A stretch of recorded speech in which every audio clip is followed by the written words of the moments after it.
இன்றைக்கி எந்திரிச்சதே ரொம்ப லேட்டாக தாங்க எந்திரிச்சேன். 9, 9:30 தான் எந்திரிச்சேன். எந்திரிச்சது வீடெல்லாம் நல்லா சுத்தமாக கூட்டி விட சொன்னாங்க அம்மா.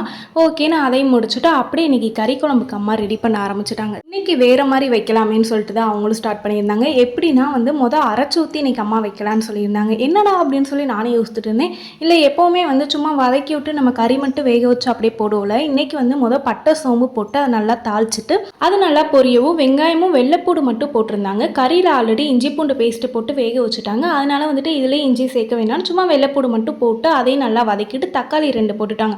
எல்லாத்தையும் நல்லா சூப்பராக வதக்கி ஆற வச்சு அரைச்சிட்டாங்கங்க. எக்ஸ்ட்ராவாக தேங்காவும் ஆட் பண்ணிக்கோங்க, இன்னும் சூப்பராக இருக்கும். ஸோ அதையும் ஆட் பண்ணி எல்லாத்தையும் வதக்கி ஆற வச்சு அரைச்சாச்சு. அதுக்கப்புறம் அப்படியே அது குழம்பு தனியாக நாங்கள் எடுத்து வச்சுருந்தோம்ல, கறி வேக வச்சுருந்தோம்ல, அதில் இந்த மசாலாவை ஊற்றிட்டு கொஞ்சமாக தண்ணி சேர்த்து ஊற்றிட்டா அவ்வளோதாங்க முடிஞ்சுச்சு. ஈஸியாக தாளிச்சு விடுறதுக்கு கொஞ்சமாக சோம்பு அன்னாச்சிப்பூ அதுக்கப்புறம் வெங்காயம் மட்டும் கொஞ்சமாக போட்டிருந்தாங்க. வெங்காயம் கருவேப்பிலை இதெல்லாம் போட்டு நல்லா தாளிச்சிட்டு அப்படியே